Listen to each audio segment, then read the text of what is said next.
जब हमसे ये कहा गया है कि ये यहाँ पर जो सर्किट है वहाँ पर अगर आप ध्यान दीजिएगा तो this switch S1 and S2 आपका बेसिकली t बराबर 0 पर क्लोज किए हैं और एंड आफ्टर टाइम t बराबर 0.1 इंटू ln2 मतलब 1 सेकेंड के बाद अगर आप ध्यान देंगे तो स्विच S2 को हम लोगों ने ओपन किया है, ठीक है। वो हमें बताना है the current in the circuit at time बताना है, तो t बराबर तो 0.2 ln2 second is equal to. अब ये हम लोग बेसिकली तो लेफ्ट हैंड साइड में हम लोगों ने इसका डेरिवेशन किया है कि अगर इनिशियल करंट आई नॉट है और स्टेडी स्टेट करंट आपके पास आई इन्फिनिटी है तो आई बराबर आता है I nought is minus T by tau plus I infinity into one minus is minus T by tau. तो उसको हम लोग थोड़ा सा अरेंज करेंगे तो आई बराबर आ जाएगा I infinity into I infinity और plus I not minus I infinity into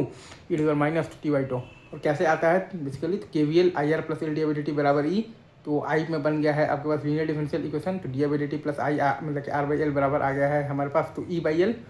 अब इसको जब सॉल्व करेंगे बबुआ जी तो आई ई टी बार आर टी बाई एल बराबर E by R E T बार R T by L plus I not minus E मतलब माइनस ई बाई आर, तो सेम चीज़ आ जाएगा। तो यहाँ पर आपके पास शुरू में S1 और S2 दोनों आपके पास क्लोज है, तो करंट का इक्वेशन आएगा E by 10 into one minus E minus 20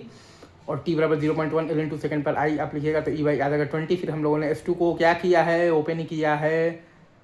तो S2 को ओपन किया है तो इनिशियल तो करंट बन गया है ई बाई 20 इंटू ई के पावर माइनस और न्यू जो टाइम कॉन्स्टेंट है 50t, ठीक है। और आ जाएगा आपके पास प्लस है और फिर स्टेडी स्टेट जो है आपके पास E by 50 into one minus E minus है आपके पास 50t। इसमें आप रखिएगा जब t बराबर 0.1 ln2 सेकंड, क्योंकि टोटल इनिशियल से थे वो टाइम दिया हुआ है 0.2 ln2 सेकंड। तो नए वाले सर्किट में तो t बराबर 0.1, क्योंकि टोटल इनिशियल से वो टाइम दिया हुआ है 0.2 into ln2 second. Total initial से वो टाइम दिया हुआ है 0.2 इंटू ln2 सेकंड, ठीक है। तो नए वाले वो सर्किट के लिए तो टाइम क्या है आपके पास, दोनों को माइनस कर देंगे तो डेल्टा टी वो आ जाएगा आपके पास 0.1 इंटू ln2 सेकंड। तो आई का वैल्यू आप रखिएगा तो E by 21/32 plus E by 50 into 1-1/32। I का वैल्यू आ जाएगा आपके पास E by 640 plus E into 31/50 into आ जाएगा आपके पास 32, मतलब कि 67 ई बाई आ जाएगा आपके पास 32 इंटू 100 और ई का वैल्यू 100 वोल्ट अगर आप रखिएगा तो आ जाएगा आपके पास आई का वैल्यू 67/32। That's it.